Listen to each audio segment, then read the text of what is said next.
Hello, it's Raglin. This is Not Your Family, Not Your Friend book reviews.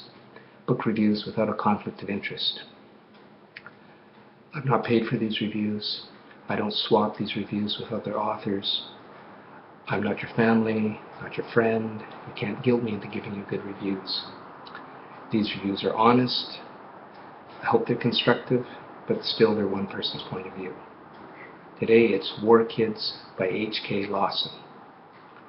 War Kids starts with a bang in capital letters. In the middle of the action, Jada, a 14-year-old girl, wakes up to witness a horrific scene. The hospital she's recovering in has been bombed. We never know how she got there or what her injuries were, but she's fit enough to escape the ruins. Zach is at school when soldiers arrive and begin indiscriminately killing everyone.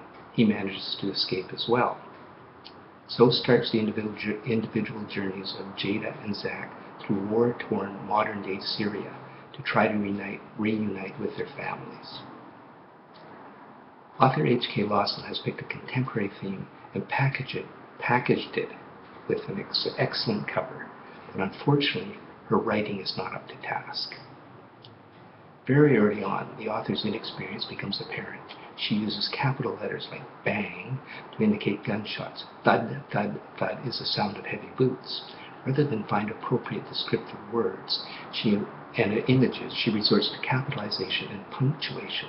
There are 463 exclamation marks in this book, including the combination of question mark, exclamation mark, used 21 times, which I suppose is to indicate, I'm not sure, questioning shock perhaps? Gratuitous profanity is also used for emphasis, though oddly it's mostly in the characters' thoughts and not in their dialogue, where it might have been put to good use. Clichés abound. Diction is limited to the use of horror, horrific, and horrible, and hell, repeated countless times, as is God, used 55 times. The narrative is littered with horrific scenes and events in human tragedies, but because of the characterization is so shallow and one-dimensional, I never got to know anyone as a real person, so the impact on this reader was minimal. Except for their gender, the children could be interchangeable.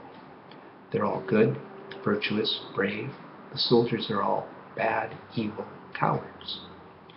The author gets caught up describing the details of the action, much of which could be better left to the reader's imagination, but comes up short giving characters reactions to the events which would help develop their personalities and create reader empathy. Another example of lack of craft is displayed when the author launches into a couple of pages of backstory about how Jada's father taught her to use a gun just as she's about to blow the brains out of a bad, evil, cowardice man intent on raping her. Halfway through the novel, it reverts to a YA romance, but here again the lack of depth in characters and the reaction to these new feelings left this reader unsatisfied. The plot is a bit convoluted, and at one point flashes back 19 years and introduces an entirely new line that really stretched this reader's suspension of disbelief. The story would have perhaps been better served if it would have stayed focused on the two original protagonists and have it delivered from just 2 points of view instead of 6. There's some nitpicking issues which I'm sorry but I have to mention, which include a BBC journalist allowing an interviewee to editorialize to an international audience. Would never happen, I know, I'm a journalist. And what about religion? And as far as I can discern, the UN has a limited presence in Syria in the role of observers. Whenever the heavy hitting begins, they pull out, so it's not likely they would be rescuing any civilians from a bombed hospital, as the reader is led to believe near the beginning of the story. And what about religion? Only 10% of Syria's population is Christian, yet all the children in this novel pray to God, not Allah. The lack of political context could be justified by the fact the characters are children. However, the kids I know, at the very minimum, reflect their parents' prejudices.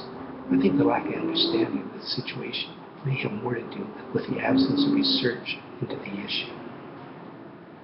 The story has potential and is well conceived. All it needs is for the author to log her 10,000 hours before writing it. On Amazon, here's how I would evaluate this book. The writing is poor. There's some violence. There's no sex. It's told in multiple third-person point of views. I give it a rating of 3 stars. It's okay. I received this book free from the author as a giveaway sponsored by Booklights as part of my commitment to review the work of independently published authors. The text version of this review is posted on Amazon, Goodreads, Library Thing, Barnes & Noble, Booklights, and Smashwords, sites where you can win or download free books are listed below. I want to thank HK Lawson for her hard work and commitment to this worthy endeavor. Keep writing. Remember what Nietzsche said, art is the proper task in life.